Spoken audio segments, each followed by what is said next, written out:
everyone, hope you all had a great Christmas and welcome to the first episode of Box to Box. This episode's headlines, the current A-League season, is different to all the others and I'll soon tell you why. The transfer window is making for plenty of drama and will Western United make a shock return to the A-League? All of this and more today on Box to Box.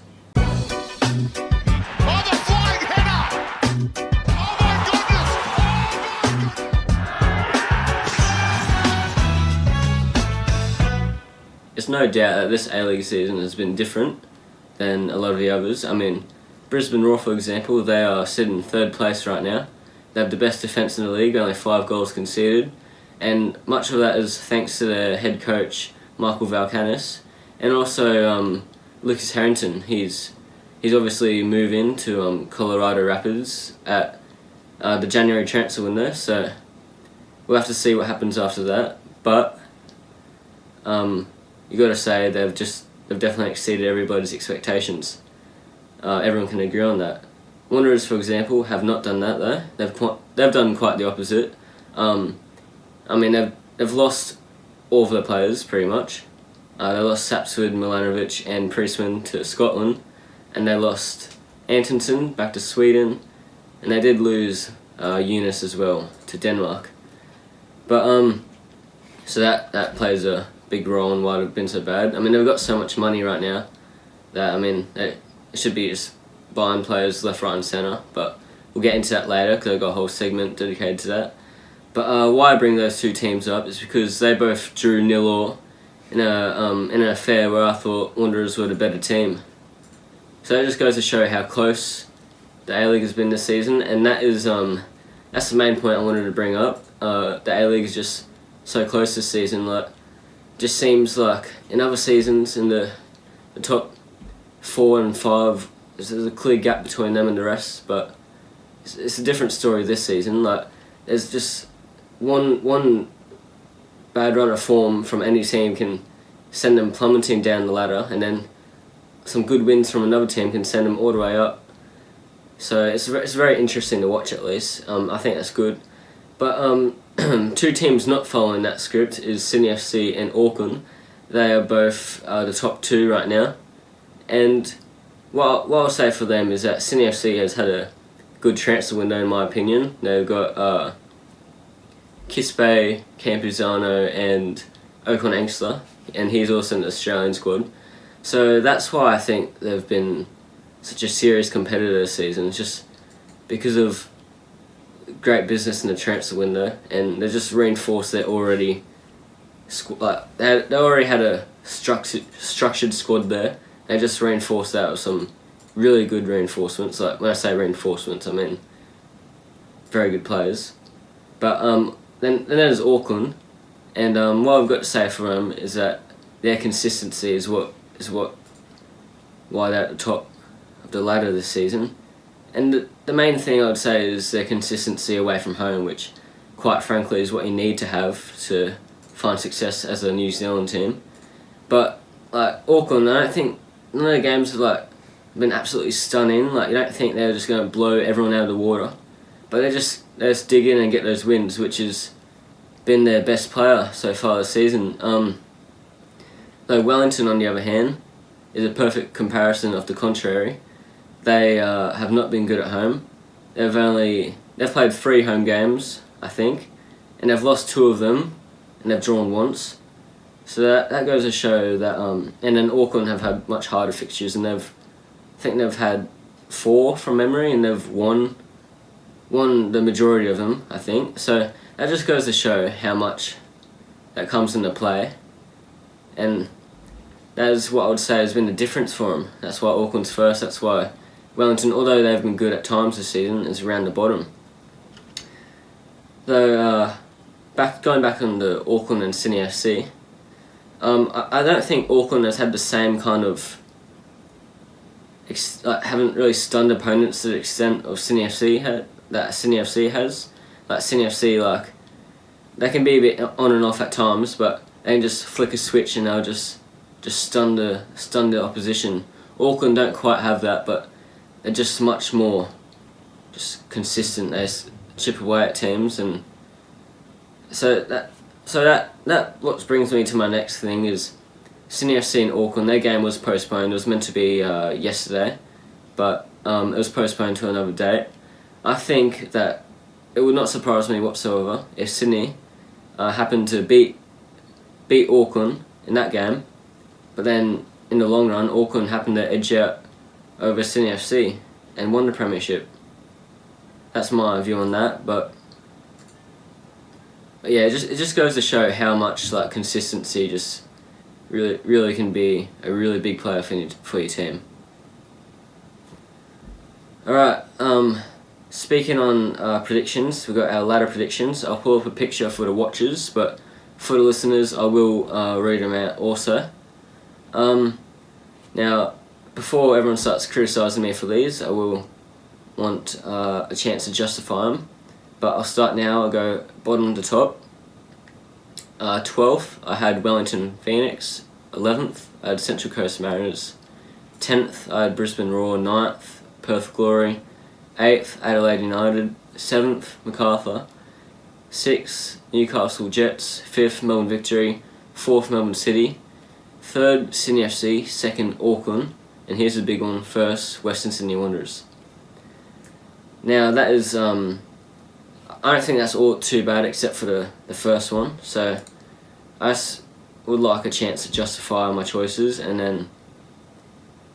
then you can judge me after that. So I'll go back up to the other teams. I had Wellington, Central Coast and Brisbane Roar down there because I thought their transfers just weren't quite up to it, and their last season's form was also not quite up to it either. Brisbane Roar definitely surprised me. I guess I didn't expect the new signings to propel them to the extent they have. But not too far off for those ones, I don't think. Then for the kind of lower mid-table teams, we've got Perth Glory, Adelaide, Macarthur. Now, I don't think I've done too bad here either. I mean, but then again, you can put just about any team here, any of the teams here, and you probably wouldn't be too far off. But I would say Perth Glory surprised me. They got last place last season. I did put them a bit higher up the ladder because they made some good signings, but they might go on to go even higher than that. Adelaide, they might be around there this season, though it would not surprise me if they happen to get higher. And Macarthur, I do think they'll get higher than 7th place, but you'll find out obviously in my revamped predictions. I don't know if I've told you that yet, but I'm going to do some predictions after this. Some new predictions where hopefully I get them a bit better.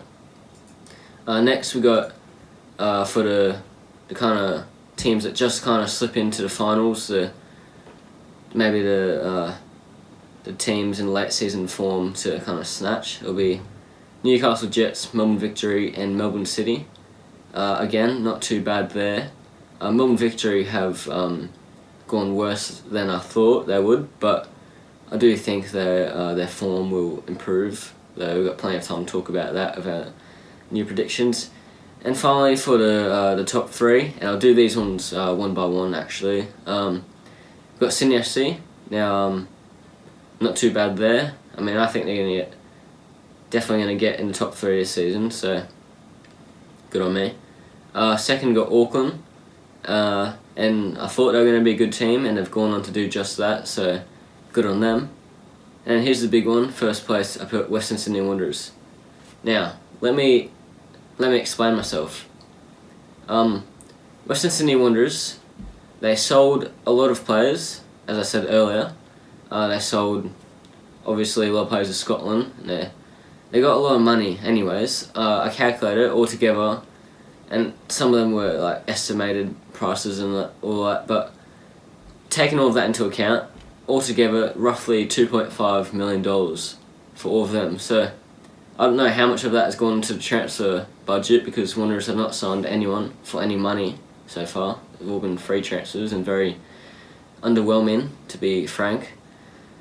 But that brings me on to, when I say underwhelming, brings me on to our current players, especially for the forwards, because we sold all of our forwards. That's the common denominator about everyone that was sold, or attackers, and then all the attackers we bring in, like Quoll, he is not up to it. He's not going to be one of those players that just scores the goals.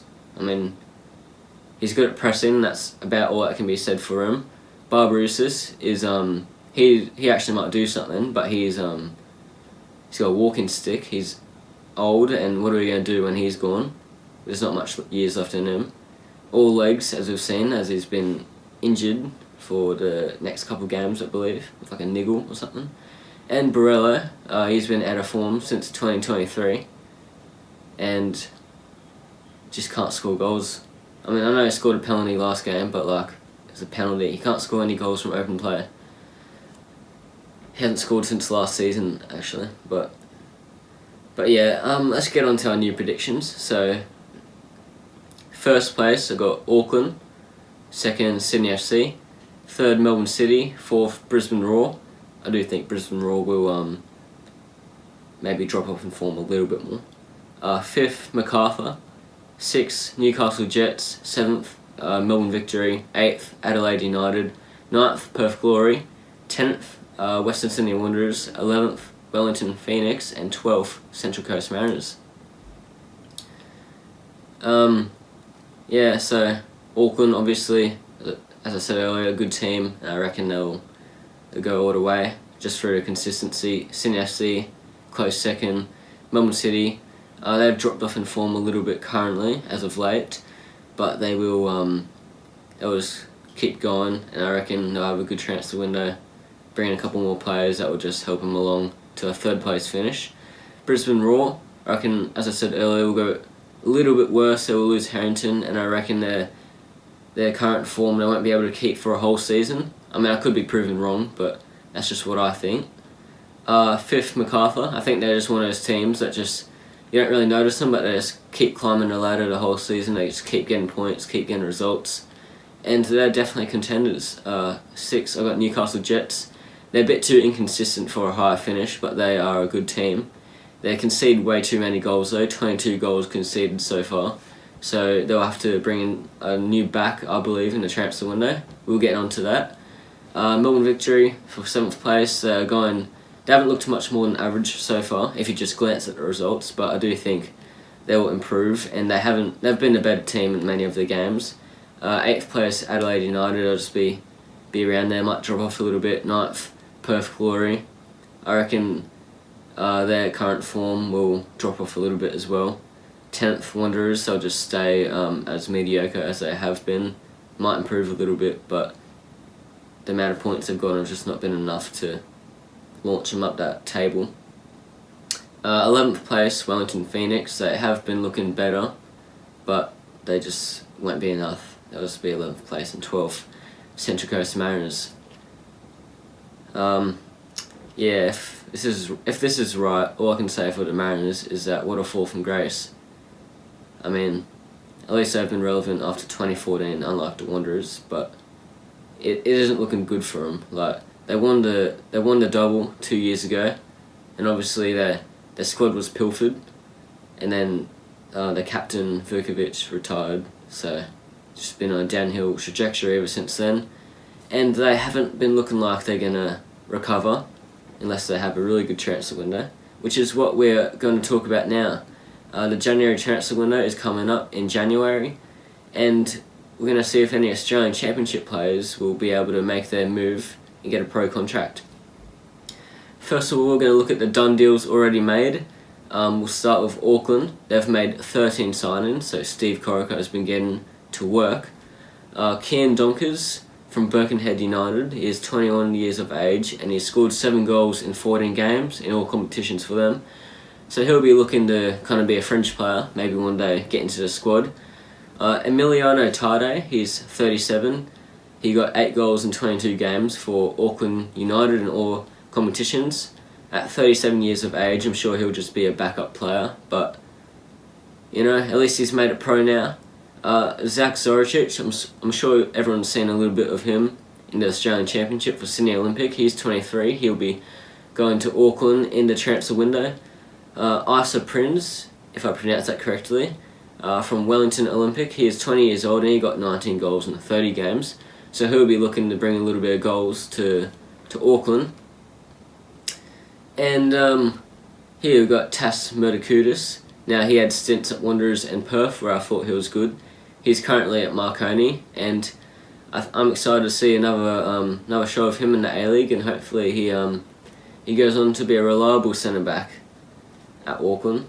And James Bayliss, also from Marconi, he's 25, so 1 year younger than Tas Murtakoudis.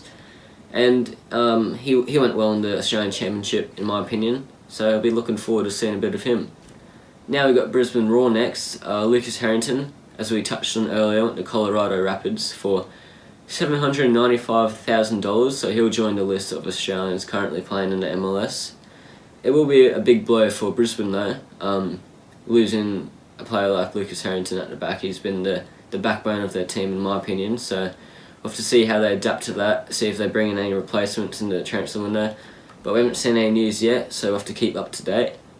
And next we've got Newcastle Jets. They mutually terminated their contract with Alexander Susanya. We'll have to keep up to date where he goes next. Yeah, he apparently left to find other opportunities, so maybe an improvement for him. We got some non-A-League transfers here. We've got Manny Agwek. He went to Nakhon Ratchasima FC in the Thai Premier League. They're currently last place right now, so maybe he'll be able to bring them up the table a little bit.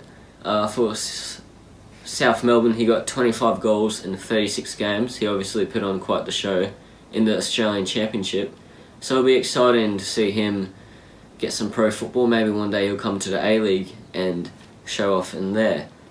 Now for some A-League rumours and suggestions. The Central Coast Mariners, obviously touched on earlier how poor they've been so far this season. They are rumoured to bring in Ali Orgler from Sydney Olympic. He's been going well in the Australian Championship and in the NPL. He also had stints at Macarthur and Wanderers, which are relatively underwhelming. But maybe he can revitalise his professional career at the Mariners. And Oliver Lavau, obviously he, when Western United, who we'll get to next, when Western United liquidated, Oliver Lavau was left without a club and had to settle for South Melbourne. But he's found himself back in the A-League in terms of Central Coast Mariners. Now, this one's actually confirmed, so I missed this one, but Macarthur signs Mitchell Duke. He is going to be a really big player for them. His contract at Machida Zelvia is running out this transfer window, so he's made the free transfer, I presume, to Macarthur. But one thing I've got to say about Duke is that I wish he signed with the Wanderers. Obviously, before this transfer happened, I was hoping that would happen, and I was actually going to talk about it right here, about Duke coming to the Wanderers. I mean, I thought the stars were aligned, come back to West Sydney, and he has come back to West Sydney, but in white and black. And now, for not rumours, but just a suggestion, Newcastle Jets have a hole to fill at the back. They have conceded 22 goals, and they definitely need a back, so we'll have to see what they do. Obviously, we touched on earlier how they're losing Alexander Susanya, so I don't think he was starting for them, but they're going to need to get some backups. They're going to need to get some squad depth there. I don't think their current backs have quite lived up to it. Shaughnessy from Dundee has not been the player I thought he would, so we'll have to see from him. Mark Natter, I think he's quite accomplished as an A-League player, and he's a solid squad player, solid back, but he's not going to be the backbone of your team. And Burton Shello, I think, might be Bertolicio. No, I think it's Burton Shello who's the back for Jets. He is from Apia Leichhardt, I believe. He has been very good for them so far this season, I think, but like coming from the NPL has been very good for him. But obviously, just another player that isn't gonna be the main star of your team in terms of the back line. Anyways, it's time for our next segment. Will Western United come back to the A-League? So Western United are rumoured, well not rumoured, they've announced that they're gonna try to return to the A-League next season. But they have some requirements, so it is not automatic. They have some requirements from the APL. They have to address their liquidation and settle their debts. they have to meet the licensing requirements for the A-League, and they also have to be financially stable. So we'll have to see about that. They're going to obviously have to get players, they're going to have to get a manager, they're going to have to settle everything with the court, all the complicated stuff. So, but I just hope that they manage to settle everything down, manage to get back into the A-League, because it really will be very bad for the A-League and Australian football if another club is liquidated, because it's not good to see. Anyways, on that note, I think that will do it for our first episode of Box to Box. So I hope you all enjoyed it. Watchers, thank you for watching. Listeners, thank you for listening.